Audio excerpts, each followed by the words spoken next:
Wednesday, January 28th, Common Sense for the American people. Scott Jennings reporting to you live from your nation's capital. Breaking news into the show. Looks like the Fed says there will be no rate cut today. Rates staying at 3.5 to 3.75%. So that's just coming out of the Federal Reserve. Rounding out the show today, big honor for me to have on our next guest. He is Senator from Alabama. He is running for governor of Alabama, and he's one of the most legendary football coaches in American history, Coach Tommy Tuberville. Welcome to the Scott Jennings Show. Thank you, Scott. Thanks for having me on. It's an honor and a privilege. I love your work, and I try to fashion myself after you about how you can debate and get under these people's skin on the left. But at the end of the day, we're all on the same team, and hopefully we can get this mess straightened out. Well, I'm glad. I'm honored by your compliments, sir, and I'm glad to have you on this momentous day. We have breaking news that I think you are uniquely qualified to comment upon. How is it that Bill Belichick was snubbed by the Pro Football Hall of Fame? Everybody I know is going crazy about this. What's going on with these guys? Bill Belichick, 6 Super Bowls. What do you make of it? Yeah, it's just the sign of times. You know, at the end of the day, one of the better coaches ever. And you don't judge people on what they are today. You judge them on what they did while they were NFL. And you had a lot of people look at, probably the last year, his girlfriend, and not a very good year at North Carolina, but a guy that wins all those Super Bowls. And again, he has made so many record books.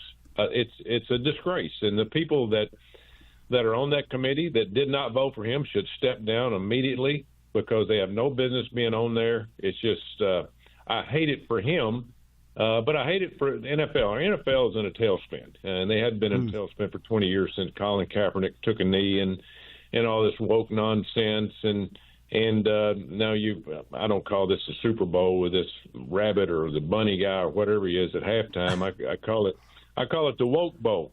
And that's what it's turning into be. It's not. It's all about money and getting out there and not representing our country. It's representing themselves and showing how great they are. It's sad how we've let team sports get to this part. Coach Tuberville, what do you make of college football and college athletics today with the advent of paying the players, with gambling now? We had a big round of indictments on college betting the other day. What's your overall view of how college athletics is working in this country, and does Congress need to step in on any of these issues? Oh, big time. It's a disaster. I've had a bill that Joe Manchin and I came up with a few years ago, and Chuck Schumer wanted to put unionization in it and wouldn't put it on the floor. But it's a disaster. There's no leadership. The NCAA, they decided after their 500th lawsuit, they said, we're out of this mess. There's no way we can regulate this. They were probably right. But what we've done is we've almost destroyed women's sports, Olympic sports, and the sports that people really love, college basketball, men and women, and football, college football. It's a disaster, and it's going to get worse before it gets better. I don't know the answer to it.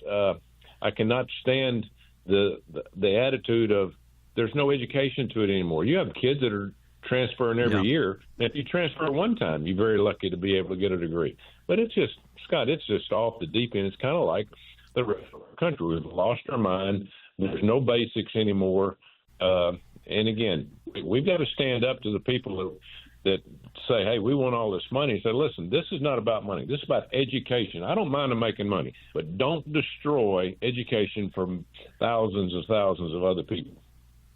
Yeah, I was watching a press conference. I forget the kid's name, but, they asked him about, it was after one of the games, that asked him about how things were going at school with all the football preparation. He said, I graduated 2 years ago. I mean, honestly, this is like college athletics, and we've got somebody that hasn't been in class in 2 years. It's a little strange. Yeah, no education to it, Scott. And I've talked to the president about it. I hope we can get him to do something in terms of an executive order. That's the only way we can get anything done around here, because Republicans, we have the House, the Senate, and the White House, but we can't pass a bill because we have rhinos on the Republican side. We have people that don't want to stand up to the Democrats. It's just, I mean, it's one thing after another. When we've got all the power and we can't get a damn thing done up here because nobody wants to stand up for what's right, it just makes me sick at my stomach. Senator, is that why you're leaving Washington and running for governor? Are you sort of just tired of banging your head against the wall in Washington? You think you can get more done in Alabama? Yeah, I looked at it, Scott, for a year. About this time last year, I decided it's time to go back to Alabama. I looked at because I'd only do it for 6 more years up here. What can I get done? You've got to be way up the totem pole on seniority here. It's not about merit.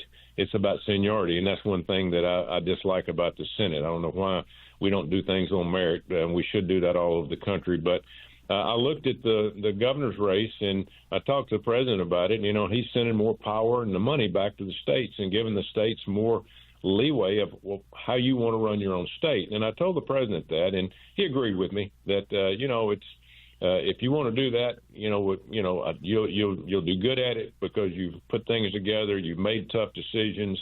It's like you running a big business, meaning college football. And so, yeah, I can get more done back in the state of Alabama as governor. And again, it's just unfortunate up here. When you're low on the pole like I am and a lot of other people, you have no say. One of the bills that a lot of conservatives right now are really hoping gets some momentum is the SAVE Act. You've been a longtime supporter of the SAVE Act. Tell us about the SAVE Act and what that would do for American election security. If we don't make our elections to where people trust them, this country's over. And I think that had a lot to do with why the president went into Venezuela, a lot of other things. But one was that's where all the Dominion voting machines and all the tech groups were running those machines out of Venezuela, and he's trying to get to the bottom of that. We need one-day voting. We need paper ballots, and we need voter ID. And if we don't get that before next November, we'll probably lose House, maybe even the Senate. And then, heaven forbid, what will happen in 2 years after that for the presidential race. But we as Republicans, Scott, could stand up today and put it on the floor. And if they voted it down, we say, okay, enough's enough. We're busting the filibuster, and we're going to vote this in. Because if we don't have rules and regulations going into this election cycle coming up, they're going to cheat us. They're going to let illegals vote. They're going to miscount the ballots. They're going to have voting machines that are off the charts in terms of giving votes, just like they did in 2020. That was an embarrassment to people in this country that want fair elections. When Joe Biden, they said he got 80 million votes. Are you kidding me? That guy couldn't get 40 million votes. And it's just, we're to the point now where it's either do something about it, or shut the heck up, and just let the Democrats run this country into the ground and give communism to the American people, because that's what's going to happen. What's your radar tell you about the future of the SAVE Act? Do you think it will come to the floor? I know there's a few Republicans that have said they've had some issues with it. I mean, do you think you'll get to a place where the entire conference at least could support the SAVE Act? I would hope, but that would only be 53 votes. We'd probably lose 1 or 2. We always do, because they don't trust President Trump. Anything that makes sense up here, we have people vote with the Democrats and they go the other way. But it's that's just the way it is. And heaven forbid, like I said, we've got 7-8 months to get this done. And hey, they're getting ready to shut the government down. And we don't have enough nerve to say, listen, you want to shut it down? Shut it down. But we're going to vote our 53 votes. We need 70 of y'all to vote with us to pass these bills to not shut the government down. Well, we're scared to death of them. We have got to stand up to these people that want to change our country into something that it's not, which is communism. Well, they want to shut the government down, it sounds like, over illegal immigration. And it's crazy to me how the Democratic Party has made illegal immigrant populations all over this country their number one constituency. Is it your prediction that we are going to see a shutdown? What do you think is going to happen here? Unless we take the Homeland Security out of this bill, which it doesn't make any difference. It doesn't make any sense. This is how stupid the Democrats are. There is funding for DHS in this bill, but DHS is already funded for 4 years because we did that in the big, beautiful bill, almost $90 billion. So that's really off the table. What they would, if they shut it down, they would shut down the TSA, they would shut down the Coast Guard, and they would shut down paying the military. And so it makes no sense that they would be defunding the people that we absolutely need to defend this country. But they're so stupid that they think that that we're not going to shut it down, but they might not be stupid. We might let them do it and shut it down and or vote along with them and give them what they want. But I wouldn't give them a damn inch, because I'll tell you what, they don't give us one thing, or didn't in 4 years that they were in charge while I was here under Joe Biden. They looked at us and laughed at us, and we had Republicans voting with them. It just makes no sense. We have got to stand up now, or this country is going to be gone. Senator Tuberville, one last question for you. I'm sure you're watching all of this unfolding nonsense in Minneapolis. What do you make of these Democrats up there who simply have decided they want to nullify federal immigration laws in their jurisdiction? When they're stealing our taxpayers blind, they are defrauding the taxpayers in this country, stealing right and left. That's what this is all about, is a cover-up from the state government to the city government to the county government. They're all in on it.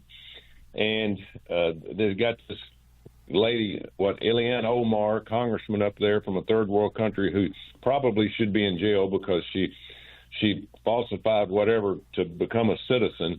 And then how about that this morning, where it looks like that World War II wrestling? You know, this guy's sitting on the front row and he runs to the side like he's going to, but he doesn't go at her. He runs to the side and sprays apple cider vinegar or something like that. It looked like World War wrestling. So, Scott, I tell you what, it's just disheartening to see our country go this direction when we need more and more people that will stand up to the communist socialists of this country and say, we're going to close our borders. Thank God President Trump did that. We got to get these people out of here. 98% of the country is going by the rule of law, but except for Minnesota. And what do they have in common? They are stealing the taxpayers blind. Stealing them blind. That is Senator Tommy Tuberville of Alabama. More with him on his run for governor when we come back. It's Common Sense for the American people. Stay with us. For full shows, live and on demand, it's Salem News Channel.